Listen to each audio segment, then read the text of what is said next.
show where I'm going to make some jokes. This is very serious affair today. So, needless to say, the news of the day is the attempted shooting of Donald Trump. Today, we have a very special show of Ken's Corner. I not only have Ken Smith with me. How you doing, Ken? How you doing, Jay? Good to see you, bud. I'm back from the Orient. Absolutely. I also have with us tonight on a very special night, Marco Quintana. Jay, good evening. Good to be with you under different circumstances, I would have hoped, but it is what it is. We got to pray for our nation. So glad to be here. Excellent. And of course, joining us for the first time on Ken's Corner, we have Jacob Prasch. I like Ken's Corner, but I generally don't want to come on it because I don't want it to be focused on Jacob. I like to have Moriel feature other speakers, other preachers, other authors. So I have avoided Ken's Corner until now. Not because I don't like you. I like you very much. But with today's events, I'm making an exception, and I've showed up. Amen. Thank you, Jacob. We really appreciate it. And yes, we're going to dive right into the first topic. Donald Trump shot at a rally in Pennsylvania. The news coming in on Twitter is a complete tornado. Lots of facts coming out from various sources, but to make sense of it is not really even possible at this point. But what I would like to ask the panel that we have assembled here tonight is, where do we go forward? What does the election look like? What does the nomination Monday look like at the RNC convention? Let me start with Marco and we'll move our way to the left. Yeah, it could not have been. It's the worst of times, and I can't even say it's the best of times, to quote from the famous book by Charles Dickens. But it is to say that the nation is in a very precarious situation. I mean, we were talking last night, I guess yesterday, here on Catching Up. Last night for everybody else, it was afternoon here on the West Coast. And we were referring to the fact that these things are gaining momentum and speed, and we're heading toward basically a scenario where something's got to give. And many things that we've described on Catching Up, we're to the point where what does the deep state, what does the other, the powers that be have in mind? They tried to ruin Trump. They tried to do everything they could to put him in prison, charge him. You name it, they did it. He's got he's the 5 different cases that they've had against him. The one in New York, obviously, the one where they charged him with the ridiculous, not even a misdemeanor, but a ridiculous charge. And now the only thing that was left, and we talked about this before, was they would try to kill him. And I have no doubt, make no mistake about it in my mind, this was an assassination attempt. I don't care what the headlines say. I don't care what the DNC says. It doesn't matter what the left says. This was definitely an assassination attempt. And so we are in a very precarious situation as a nation. As Christians, we have to pray. We have to realize that what's in the balance is, of course, the direction of where our nation is going to go. We need to ask for God's hand to really intervene. Because as people today were more concerned about Dr. Ruth being dead and the other guy that died, I forget. Richard Simmons died. Richard Simmons, yeah. And no. I mean, the headlines were basically saying, loud bangs at Trump's rally, whisked away, security, situation, that security situation. And none of them were really willing to say what most Americans that saw this and were aware of it was clearly an assassination. So where do we go from here? It's going to be massive in terms of, I believe, support for Trump. I think the pictures paint 1,000 words of what you've seen him with the flag and with the blood. But I don't think the deep state's done. And I think we've generally just begun. A lot earlier than I would have suspected. I really thought maybe August, September, October, heading into November, we would see a lot of things. September surprise, October surprise. I didn't consider July surprise because I thought it was people were still in summertime and enjoying their vacations and things like that. But I think we're in the beginning of that's a beginning of something that it's very nefarious and very evil. in our nation. And we need to pray, whether people like politics or not. It is a spiritual battle, and 1 inch away from having something that tonight would have been a much different conversation, and our nation would have been in a lot worse situation. So God's hand is in it.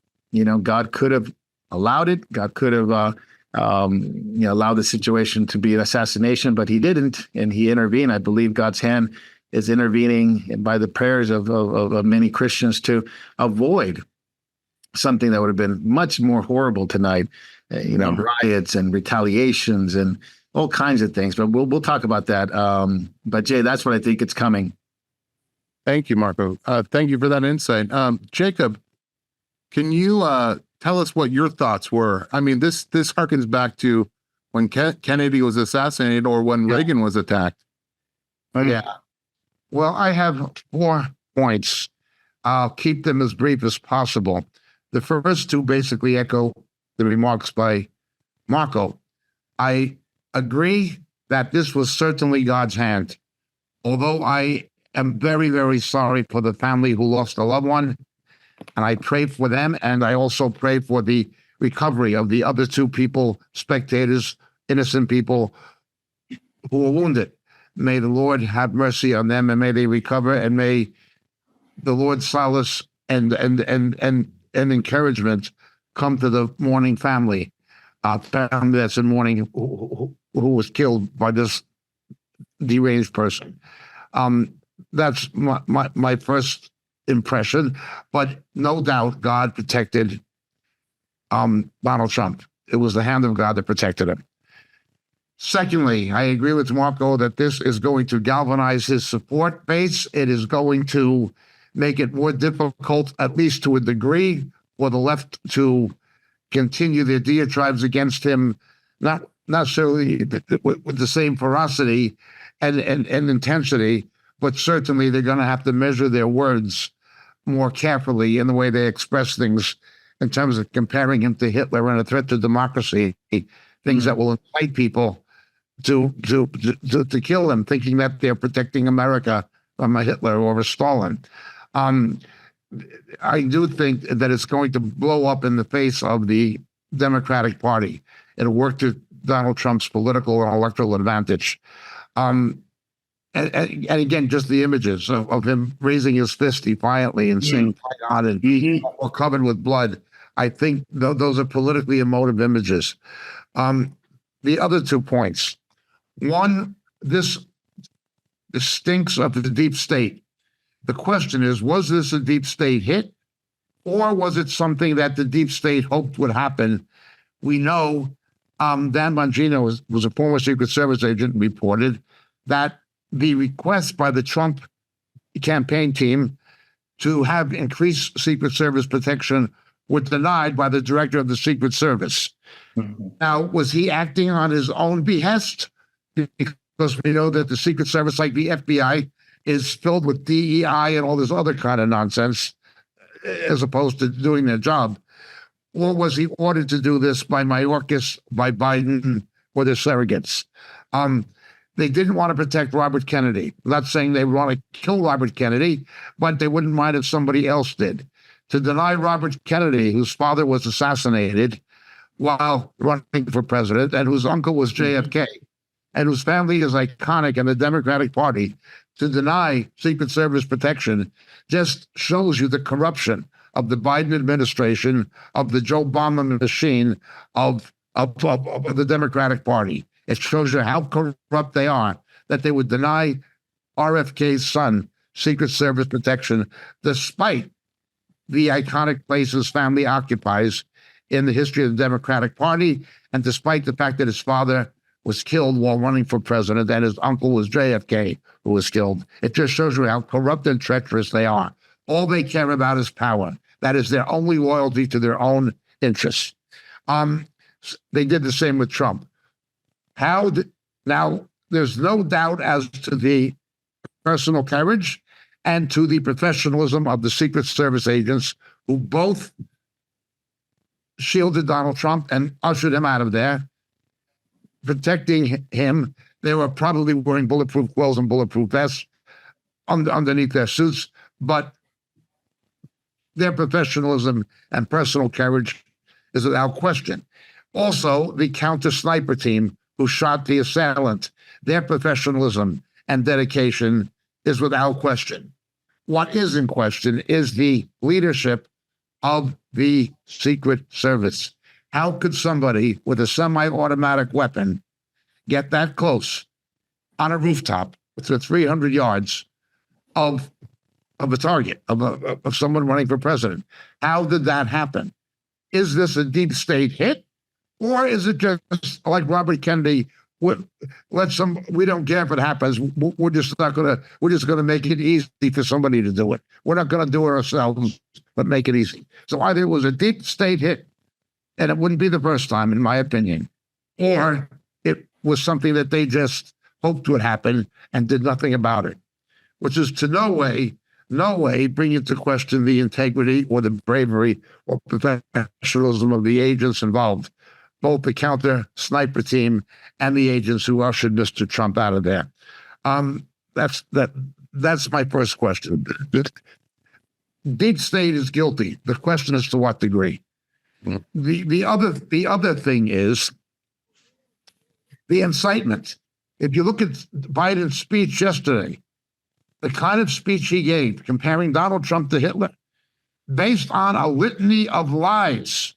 We know that Donald Trump wanted a deployment of the National Guard on January 6th, and Nancy Pelosi refused it.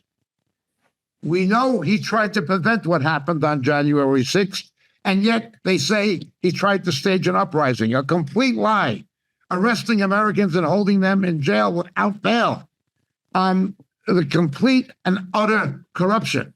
Now, somebody who should have been locked up was Kamala Harris. After a police precinct was burned down, she said this is going to continue and it should continue. Why wasn't she locked up like the animal she is? Why was Kamala Harris not put in prison in the George Floyd riots when a police station was burned down? And her remarks, she actually did incite violence. Why was she not held accountable? That is my question. This is the corruption that we're looking at, this kind of incitement. He's a threat to democracy, a threat to democracy, a threat to democracy. That's what they're telling people. You get a fringe person of low intelligence who will think they're actually defending the national interest and defending freedom and democracy by shooting Donald Trump because they're told he's a Hitler and they believed it. Well, let's look at the real enemies of democracy, the real, true opponents of democracy. The opponents of democracy were not Donald Trump.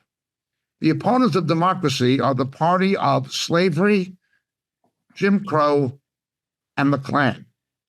It was that party, the Democratic Party that is non-democratic, the anti-democracy Democrat Party, that pushed Biden into position to be the candidate to run against Trump in order to nullify and circumvent the popular will of their own party voters, using their 100 unelected superdelegates representing the interest of the party, apparatchik, and establishments. I don't like Bernie Sanders, but he should have been the candidate, not Biden. They acted anti-democratic. Now they're trying to get rid of Biden. I have no respect for that senile corruptocrat whatsoever. I wish him nothing but bad. My only fear is I don't want Kamala Harris to take his place even for one day. However, he has 1,900 plus delegates elected democratically in the primary elections. They are trying to, again, circumvent and nullify the democratically expressed will of the Democrat Party voters. The establishment acting against the will, circumventing the will, nullifying the politically and electorally expressed will in the primaries of their own voters. That is an anti-democracy party. How could it not be? This is the party that has made war against the First Amendment, sending the deep state to collaborate actively and active cooperation with Silicon Valley and social media to prevent the free presentation of information and news in order to bias an election. Utter corruption by the deep state controlled by the Democratic Party establishment and elite. A forged dossier paid for by the Hillary Clinton campaign, for which neither she nor Podesta were arrested and indicted. In addition to her email violations that Trump was arrested and indicted for, even though he was the president and said he declassified them, she didn't. They didn't hold either Biden or Hillary Clinton to the same standard. Selective enforcement. Not to mention the fact that Donald Trump, as president, did have a right to declassify. Be that as it may, a forged dossier paid for. The deep state, the FBI knowing it and using it to get four Pfizer warrants. The same as they lied and say that he tried to stage an insurrection on January 6th. They lied for 2.5 to 3 years, as if it was an absolute fact that there was Russian collusion and he was not a legitimate president. And then complain when he questions the election of Biden as being legitimate, even though there was only 34,000 votes that made a difference in 3 states where there was surreptitious vote tabulations. Unbelievable hypocrisy, unbelievable double standards. This is the party that went to war against the First Amendment. This is the party that is at war with the Second Amendment. This, again, is the party that weaponized the judiciary for political purposes, bringing almost clam-baked charges, absurd minor misdemeanor charges with the statute of limitations virtually expired, and using that as a basis to bring 7 or 8 felony charges by a corrupt district attorney who lets violent criminals out of prison to walk the streets to commit crime again. I speak of Bragg. Utter corruption. A judge whose daughter is a Biden fundraiser and an anti-Trump activist. The judge was not recused. A corrupt kangaroo court. A corrupt judiciary. Who corrupted the judiciary? The anti-democracy Democratic Party, the party of Jim Crow, the party of slavery, the party of the Klan. They are the real enemies of democracy. And they have done everything they can to incite hatred against Donald Trump and his supporters by lying. Not only lying, but bringing false accusations of the very things that they have done themselves and getting away with it. Well, thank God there is a God in heaven. Amen. Biden better watch his own back. If they can do it to Kennedy, if they can do it to Donald Trump, they can do it to Sleazy Joe if they want to get rid of him. It makes sense to me that the deep state would try to take out Donald Trump, problem solved, instead of having to take out Sleazy Joe to keep Donald Trump from being reelected. Those are my views. We can only thank the Almighty. America does not deserve God's grace. America, like the rest of the Western world, deserves God's judgment. There must be a remnant of praying Christians that is still showing the United States a measure of mercy despite itself. Let us be grateful to him above all. And may he raise his hand against the powers that be. I agree with Governor Huckabee. These things are not simply political battles. They are spiritual battles. They're Book of Daniel type conflicts. Those are my 4 comments. Amen. Thank you, Jacob. Ken, I wanted to ask you, real quickly, is this an event that we'll never really know the answer to the story? Is this like a Kennedy thing that's going to be sealed away for the rest of time? We'll never actually know any of what the government is going to uncover in the next, say, weeks or months? Well, you don't fear the FBI has assumed control of this investigation. So, but it's the same FBI that had shoot to kill protocols when they invaded Trump's home. Yeah. And and planted evidence to me. Yeah. That's The, right. the FBI investigating an attempted presidential assassination is like having the mafia investigating private garbage haulers in New York City. Exactly. But I'm looking at the news and I'm just looking at the headlines and one of the headlines, Trump removed from stage by Secret Service after loud noises startles former president. And that was USA Today. And then CNN Politics had Secret Service rushes Trump off stage after he falls at rally. I mean, it's beyond crazy. And Dr. Simone Gold, remember her from the COVID stuff? She was filming at downtown. Times Square. Yeah, Times Square. Yeah, Times Square. Oh, do you see that? And Yeah. she's filming. It's a minute of her just going back and forth. Nothing. This is the top leader. I don't care if you like him or if you don't like him. This is the leader of the Republican Party. He's the top candidate for the whole. He's leading candidate of everything. They had UFC on. They had all this other news on, and it was crazy. She's like just going from all the. She was in some mall that had TVs and all 8, 9, 10 TVs in there, and then she poked the phone outside, and even the big billboards outside were like ads for Calvin Klein and other things. It's beyond it's loony bin. So I don't know if I answered your question. That's all right. It really does say something when there's not a moment of silence. There's not a call for any type of somber mood.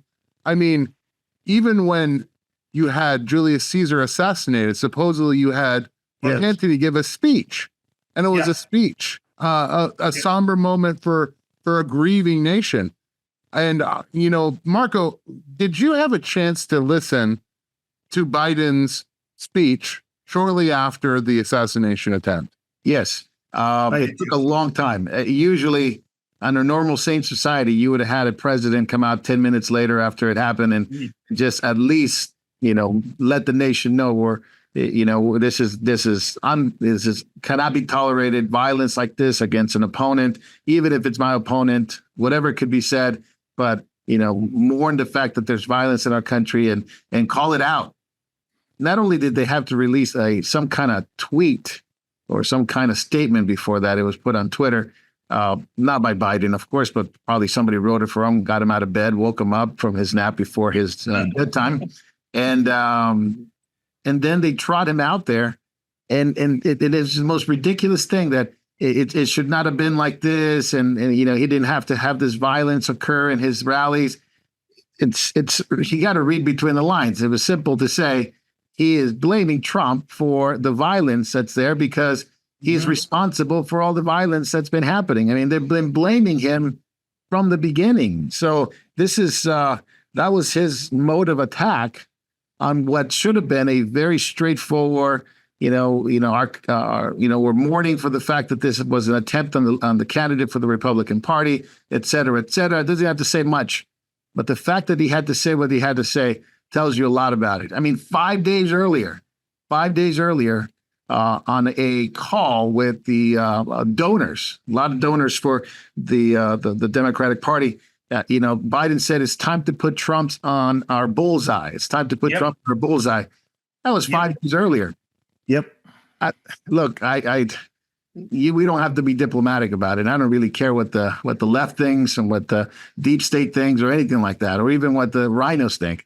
This was an assassination attempt. Make no mistake about it. I didn't even know if other shots hit Trump. There was quite a bit of shots. We only know about the one that grazed his ear and caused the blood. But did he get hit somewhere else? We don't know. It hasn't been released yet. I mean, he's 78 years old. That kind of shooting, that kind of stress, all kinds of problems can happen. And so did he get hit somewhere else? What happened afterwards? We know he's fine. At least that's what the Secret Service says. But part of it is also like what's up with the Secret Service? What's up with the, this is the biggest breach of protocol. And Ken, you can explain this better than anybody that I know since the JFK situation. I mean, how can 400 feet, 125 meters, how can somebody get this close? Even if you didn't have all the personnel, you still have to, the perimeter is much, much wider than 400 feet. Nobody gets even close to that. I mean, a friend of mine was here in the local city when George Bush came into our local city years ago. I mean, the Secret Service here was here for like 4 weeks before the event even happened. Yep. And we secure all kinds of, lots of questions. And I'm not here to answer all of them, but the reality of it is it's there's a rat, there's a big one. And I do think whatever Biden said is absolutely horrible, and is horrid. And it should be a shame, but they don't have no shame anymore. So it doesn't really matter what they think or what they say. So we're in a very precarious situation.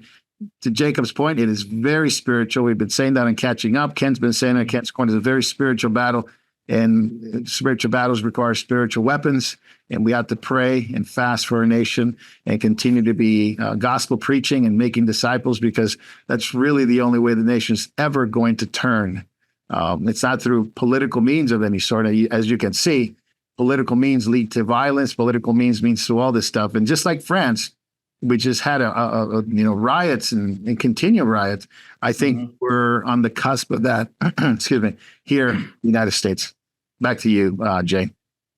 Just to you, Jacob, can you speak a little bit more of how you see this spiritual battle playing out?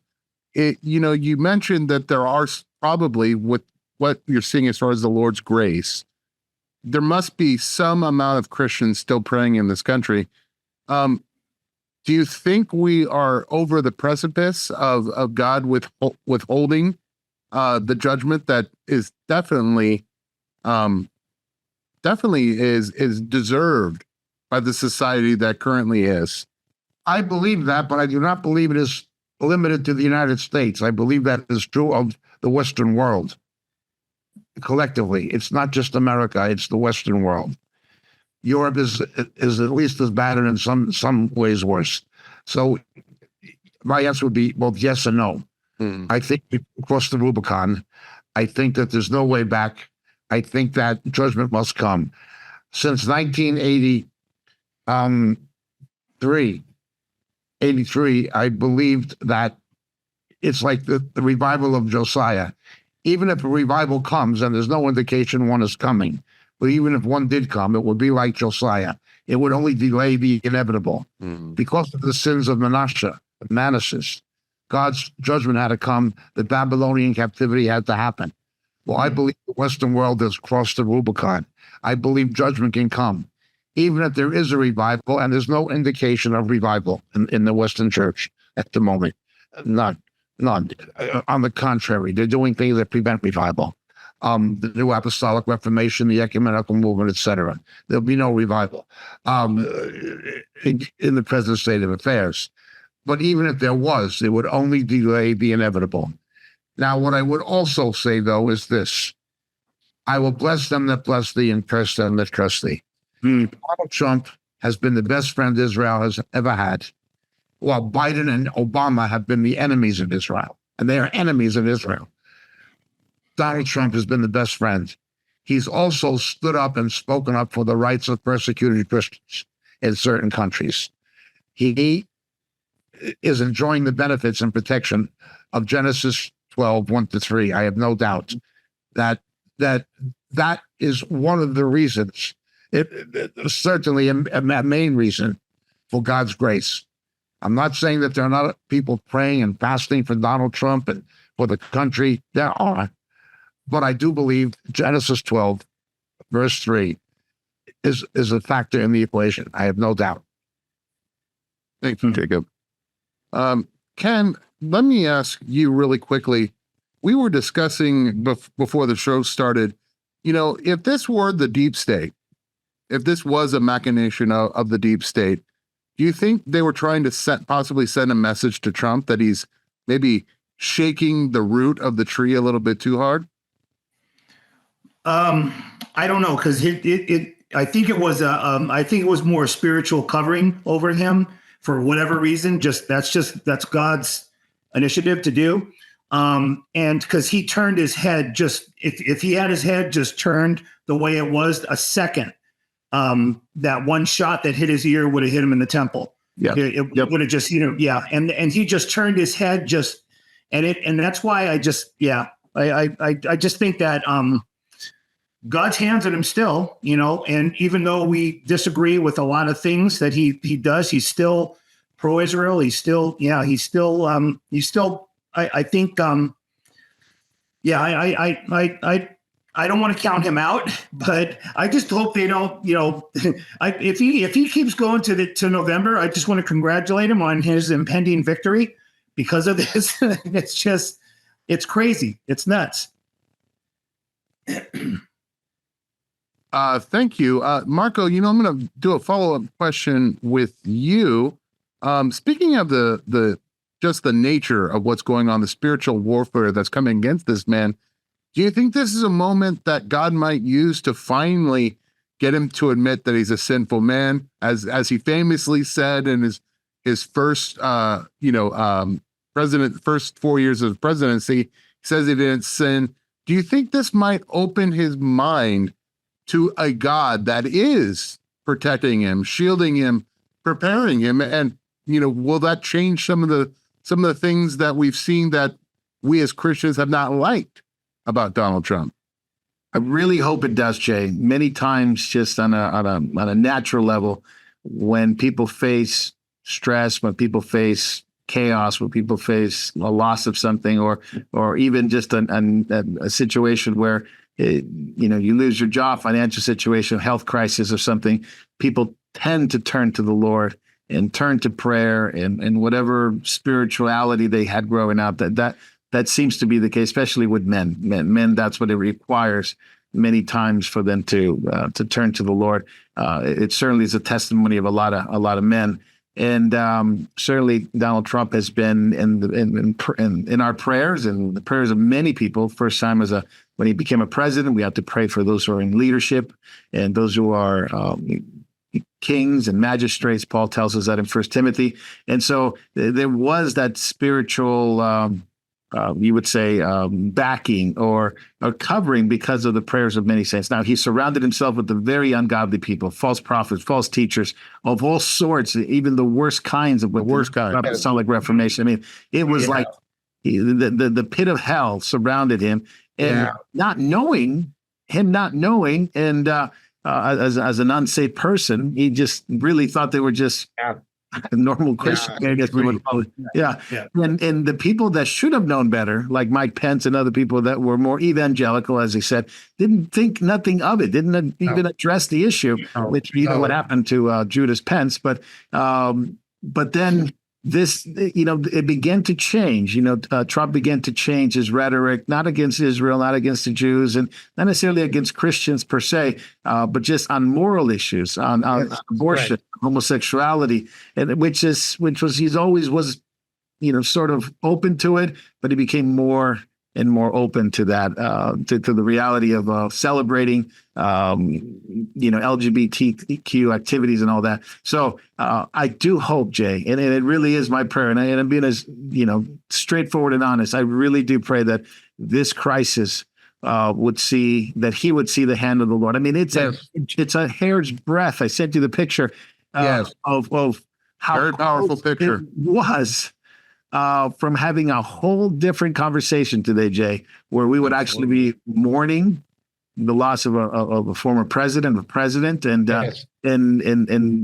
mourning the fact that the nation, just like what happened with JFK, just like what happened to Bobby Kennedy, we would be in a shock, but also because of the violence that we have experienced over the past 4 years, a summer of love in 2020, and all these Antifa and leftist, Marxist, pro-Islam, pro-Hamas, against Jews, we would have seen something to that degree as in Paris, where the left, when they won, they riot, when they lose, they riot.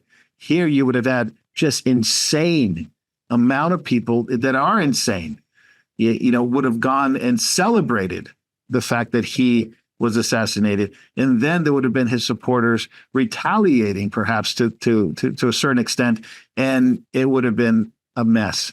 And I think he, if there are any believers around him, Secret Service, advisors that know Jesus, this is a time that we have to pray. Yeah.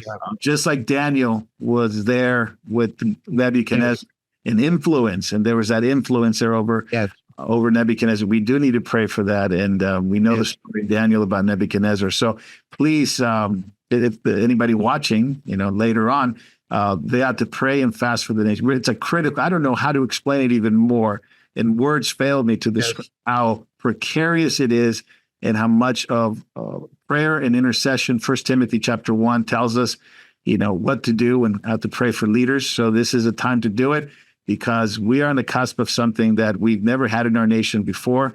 And just like we watched the videos about France and the UK and what's especially France with the riots, but what turned out in the elections in the UK and the things that are going on there spiritually with Islam. Man, it's something of an onslaught that is coming. And I agree with Jacob. It's worldwide. And that if we had Davey here, he would tell us more about Australia and New Zealand, what's going on there in that part of the world. So yes, I do pray, Jay, that will change his mind and he would repent and trust and believe in Jesus, that it's the God of Israel who saved his life. Also, that the Lord would protect him from the demons who surrounded him. Yes, he reflected the last time Satan opened a hatch. They all crawled out. Out of that hatch, a demon came out, and the name of the demon is Paula White. Oh, yeah. These demonized false teachers and false prophets, professing to be believers, but they're heretics and con artists and personally immoral. And Paula White was, of course, his chief counselor. A wicked woman. She went walking down the street like a $2 whore on the Via Venuto in Rome with Benny Hinn when he was married. I mean, this is the one with no scruples and no morals whatsoever. This is just, holding hands with a married man, and both of them supposedly in ministry. She was Satan's little whore, and that was Donald Trump's advisor. He's got to get better advice. He's got to begin listening to at least somebody like Governor Huckabee or somebody. Yes, amen. Franklin Graham. Look, they may not be perfect, but there'd be a big improvement over a little satanic whore of Satan. Yeah. Absolutely. Question to you, Ken. Do you foresee, because right now I would say, out of my speculation, my prognostication, if we were to have the election today, Donald Trump wins in a landslide. Absolutely. That being said, considering the lengths, let's take the fact that the assassin really is just a crazy left-wing Antifa guy, like some people are reporting. What is the reaction, considering what Marco was talking about, the summer of love? If he is reelected, are we going to see worse riots, in your opinion? Well, I was watching this guy going off on all the press, and they actually had a cop come up and this is from the right side. This is the right people are supposed to be a little more subdued, and he was yelling at the press that was covering the trial. He said, "This is your fault. This is your fault. This is your fault." And I just was like, wow. And so I know that right now, he's ahead in Pennsylvania, 48% to 44%. And I think it's going to increase. I think it's going to go up. And like I said earlier, if he makes it to November, I mean, it's going to be, I think he wins, and I don't know what happens. I know that this is an event that has caused, that one, and we can't play that one girl that was yelling. No, we couldn't, but but you know what I'm saying? Like, all she was doing was praying that the guy missed. She was mad. Yeah, that the she was man mad. missed Donald Trump. Yeah. Imagine 50% of the nation that thinks like that. Yeah. And then 50% of the nation that thinks like that guy that was pointing at the report. This was an older gentleman. He looked he didn't look anything like someone who would stand up. And he was just like, the cops had to come and take him away. And it was just kind of like those little pinpoints that I noticed that are, and that young girl, I don't know if she ever posted before on Twitter, but she just ran and she goes, I said, just was an inch. If they missed him by an inch. I mean, it's crazy. It was like he was demon possessed. Yeah, exactly. That's right. Exactly. That's right. Yep. And I see it separating more and more and more. And we've already talked about this. We've already talked about the nation separating itself and maybe, I don't know. I don't know if it goes through another civil war, but maybe just people just seclude and separate themselves. A lot of people are moving out of the cities. My daughter moved out of, California and moved to a really, really conservative area, Fort Worth, Texas, And now that Fort Worth, Texas, that which used to be Dallas, where my cousins used to live, and Dallas is kind of purplish, Dallas. Yeah, very much so. Texas has, yeah. Yep. So it's crazy to see that over the last 30 years, 40, 50 years, 40 years, So. Final question for the entire panel, and each of you can tackle it in whatever way you want. But I foresee if Trump wins, the most important thing that can happen is that he needs to have control of the Senate and the Congress. Yes. So my question that I would like to pose to each of you, does this event push those important Senate and Congress races? Does it push the needle in any direction? We'll start with Marco.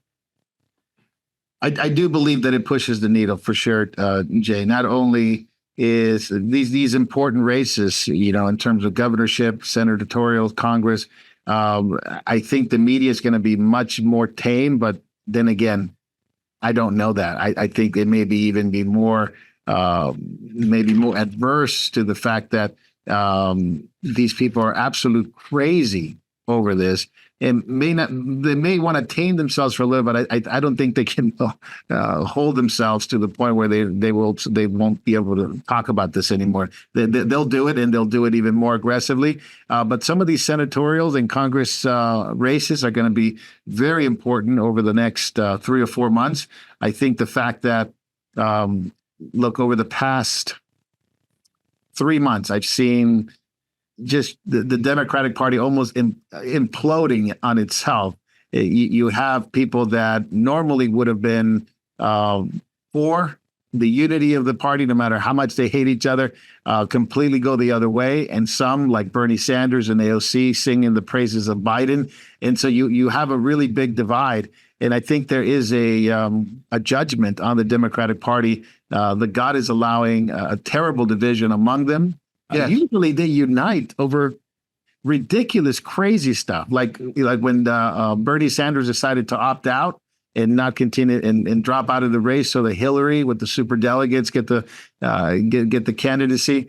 Usually, even if they hate each other, they unite for this purposes. I've seen it very differently this time, and so I think this is. On the one hand, on the other hand, I don't know if the only thing the good Republican parties, the only thing they can do right is lose elections. So I don't give any prospects that maybe the Republicans will be able to salvage a win here at all. The only thing we can pray is that there's conservative and godly candidates that can win those seats, not the ones that they ran in 2022, but new ones that really love the nation, care for the nation, care for Americans, care for the concerns of American citizens, which is a lot of it is the illegal immigration, open borders, fentanyl, drugs, the violence, and the economy, and the ungodliness in our nation. Those are the things that people are really waking up to, the reality. And those are the kind of senators and congressmen that we need. But are we going to get those? Only the Lord can give us mercy. That's the only thing that can really bring about a change, is God's people repent and come back to their first love, and then God give us the right leadership. But I do think over the next 3 months, it's going to be critical. Those small races, gubernatorials, Senate and Congress, going to be very important. And it may spark some of these Republicans to say this is a legitimate regime in the White House, and they are going to try to destroy the nation. And if we don't step up, then it's going to be lost. But like I said, I don't have a lot of confidence in men. I don't have a lot of confidence in politicians, especially. But I do have a lot of confidence in Christ and His grace and His mercy. And by His grace and mercy, I would want to think that godly people would pray and fast during this time. And that's been my call to believers in this nation, not only the nation, but also in the UK and other places in Europe and other places where there's believers, because the same thing is happening there too. So I know we're focusing on today in America, but it is it's global. It's global. So anyway, back to you, Jay. All right. Final thoughts, Jacob. Sum up anything you want to say to the audience. Well, concerning what Marco said, if I was going to cap it up, even if the needle moves and more Republicans get elected, remember, Donald Trump had a majority, congressional majority during his first term. And what changed? Not much. Let's take a liberal, Nancy Pelosi, as opposed to Senator Murkowski. What is the difference? One's a Democrat, one's a Republican. Okay, Nancy Pelosi is a godless enemy of righteousness.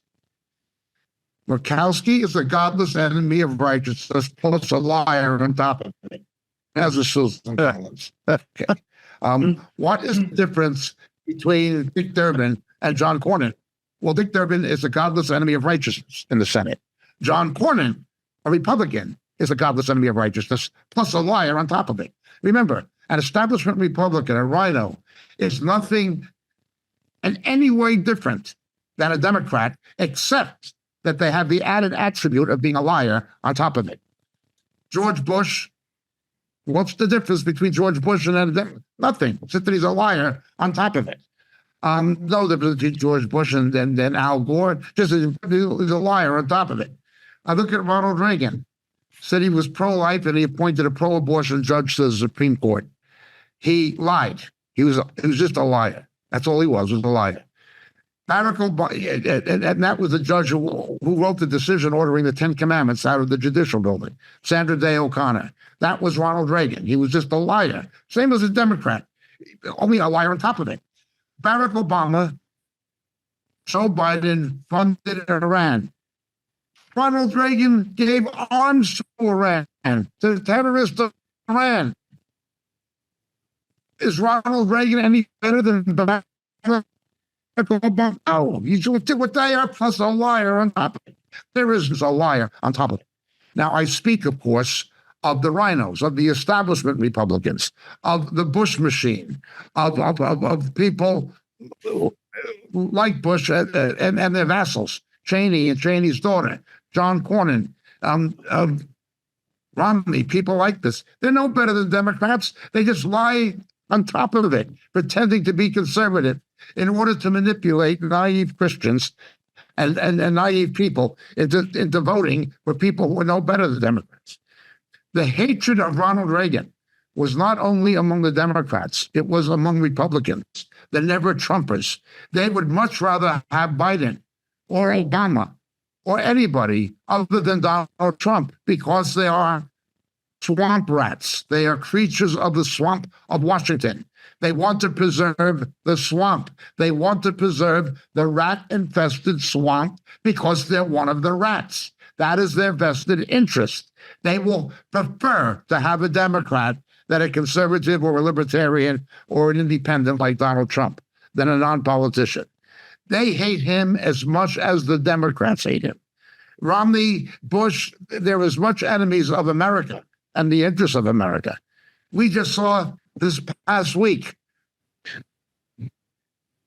photo-documented proof of Saudi Arabian collaboration with the September 11 terrorists.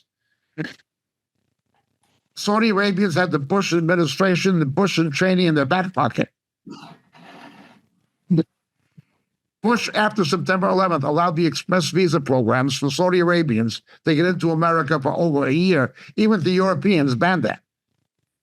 Republicans are no better than Democrats. Just naive Christians, undiscerning Christians, think they are. So even if the needle moves, it won't make a difference. Yes, I like people like Ted Cruz more or less. I like people, like Senator John Kennedy. I like people like that. I like, Jim Jordan. I like people like that. But most Republicans are not like that. Democrat, Republican, what's the difference? A rat is a rat. Does it matter to you what kind of rat it is? It's just a rat. It's a rat that lives in the swamp. And they are as dedicated to the preservation of the swamp as a Democrat is, because just like a Democrat, they're a rat who lives in the swamp. Don't threaten their environment. They need their swamp because they're rats. That's what they are. That's all they are. Christians are just being very, very, very naive. Thank you, Jacob. Ken, it's your corner, and I'm going to let you sum it up and close us out, my friend. All right. Well, I agree with Marco and I agree with Jacob 100%. The Democratic Party is imploding on itself. There's a judgment on the Democratic Party, but also the Republican establishment. Republicans, especially, they cannot win. They're disgraceful. And I just pray for the Lord's mercy as he did in Nineveh. That's about where we're at. And I believe it's judgment. I always talk about that. I believe it's supernatural judgment. And godly people need to pray and need to fast. And the West is falling globally. So, and it might be just a time that we just kind of, filter in with everybody else. But I don't know. It's just a time of it's a time of not knowing, but yet, so that it's a time where we need to reach out and pray and seek the Lord for his, his will and his way. So yeah, that's it.